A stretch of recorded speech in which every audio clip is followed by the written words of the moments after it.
है उस पर अब जनता से बात करने की बारी आ गई, क्योंकि अब तक हमने धरने देखे, प्रदर्शन देखे, लेकिन आपस में लड़ाई झगड़ा पत्थरबाजी ये शायद पहली बार हुआ होगा और चुनाव सर पर है। ऐसे में ये राजनीति का कैसा चेहरा, यही जानने के लिए हमने लगाई है चौपाल कृष्णनगर के लोग हमारे साथ हैं। इन्हीं से पूछेंगे, सर राजनीति की ये तस्वीर कि एक दूसरे पर पत्थरबाजी करें, वायलेशन जो चल रही है आजकल राजनीति में, इसको क्या किस नजरिए से देखती है जनता? देखिए, प्रदर्शन की एक परिसीमा होती है और एनार्की की एक परिभाषा। जो कानून जो रूल सारे हिंदुस्तान में चल रहे हैं, कोई भी एक पॉलिटिकल पार्टी उससे ऊपर कभी भी नहीं हो सकती। जो कुछ भी कल या परसों दिल्ली में हुआ या जो कुछ मुंबई में एक महिला कांस्टेबल के साथ हुआ, इसकी हम घोर निंदा करते हैं और ये किसी हालत में नहीं होना चाहिए। क्या लगता है ये सब करके राजनीतिक पार्टियां क्या दिखाना चाहती हैं? देखिए, पॉलिटिकल माइलेज बनाने के लिए वो हथकंडे अलग-अलग अपना रहे हैं, जिससे उनसे पब्लिसिटी उनको ज्यादा से ज्यादा मिले। और कथनी और करने का फर्क तो लोगों को स्पष्ट दिख ही रहा है कि वो कहते क्या है और करते क्या है। और मेरे ख्याल से तो ऐसी हिंसावादी पार्टी का तो जो बहिष्कार ही होना चाहिए। क्या दोनों पार्टियों को ये चेहरा राजनीति का दिखाना चाहिए? पुलिस कर्मी के साथ इतनी बदतमीजी हुई है, तो आम महिलाओं के साथ ये लोग क्या करेंगे? ये तो बहुत शर्मनाक घटना है। तो शर्मनाक घटना है, लेकिन क्या उसमें कहीं ना कहीं उन्हें फायदा दिख रहा होगा, तभी शायद ऐसा कुछ किया?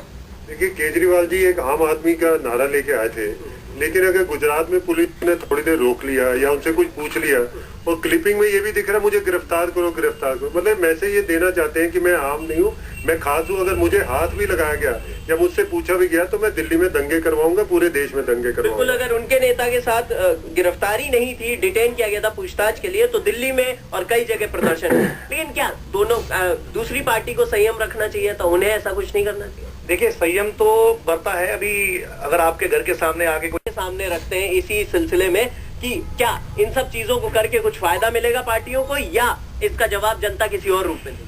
देखिए, जनता क्या करेगी? जनता तो परेशान है, किसको वोट करे? वोट अब देने जाए भी कि न जाए, यही सोच के जनता परेशान है कि ये उंगली पे लगेगा कि नहीं निशान। हमें इस चीज का डाउट हो गया। लेकिन वोट देना जरूरी है, क्योंकि वोट नहीं देंगे तो फिर कोई ऐसी सरकार बनेगी। तो किसको दे ये आप बताए ना। देखिए, हर पार्टी करप्शन कर रही है और सामने दिख रहा है अब तो। बिल्कुल, इन सब चीजों के बजाय अगर उन मुद्दों पे फोकस करें तो ज्यादा बेहतर होगा, जिससे जनता परेशान, जिससे महंगाई, पानी और बिजली और ये इससे जो जनता परेशान है उस पे ज्यादा फोकस कीजिए, यहाँ की आप अपनी लड़ाई पर। पार्टियों को क्या मैसेज देंगे? पार्टियां सोचती हैं कि ये सब करके हम मीडिया में आएंगे, हमें अटेंशन मिलेगा और जनता हमारे साथ होगी। क्या साथ होगी? देखिए, पार्टियों को अपने आचरण में एक समरसता लानी पड़ेगी और हाईलाइट होने के लिए गलत जो हरकतें उनको बंद करना पड़ेगा। और उनसे यही जनता तो यही रिक्वेस्ट कर सकती है, अपील भी नहीं कर सकती, क्योंकि वो जनता की पार्टी या आम आदमी पार्टी खत्म हो चुकी है। दोनों ही पार्टियों की बात करूं, पूरी दुनिया के सामने क्या ऐसा चेहरा पेश करेंगे, या फिर जनता के बारे में सोच के कोई और तस्वीर पेश करें तो शायद ज्यादा फायदा? देखिए, पूरी ईमानदार छवि इनकी बननी चाहिए और लोगों को ये लगना चाहिए, दुनिया को ये दिखना चाहिए कि हिंदुस्तान में प्योर डेमोक्रेसी है, ना कि अराजकता। अगर ये नाकिस बन के हिंदुस्तान में रूल करना चाहते हैं तो वो नहीं हो पाएगा। पूरे डेमोक्रेटिक वे में ईमानदारी से ही आप हिंदुस्तान में रूल कर पाओगे। इसके खिलाफ क्या मैसेज जनता देती है सभी पार्टियों? हम अपने कृष्णनगर निवासी हम एक ये मैसेज देना चाहते हैं सारी पार्टियों को, क्योंकि हम लोग पार्लियामेंट के अंदर भी देख चुके हुए हैं, सड़कों पे भी देख चुके हैं, और जिस तरह से ये चीप पब्लिसिटी का रास्ता चुन लिया है नेताओं ने, ये बहुत गलत है। अगर उनको देश सुधारना है तो अपने ज्यादा बड़े नियति लानी पड़ेगी, तभी देश सुधार होगा, तभी हम आगे बढ़ पाएंगे। क्या मैसेज पार्टियों? देखिए, मैसेज तो ये है कि मुद्दों की नीति करें और जनता को भटकाने की कोशिश ना करें। पूरी जनता परेशान और निराश है और उनके बारे में सोचे तभी कुछ हो सकता है, लेकिन ऐसी पब्लिसिटी किसी काम की नहीं जिस तरह की राजनीति आजकल देश में चल रही है।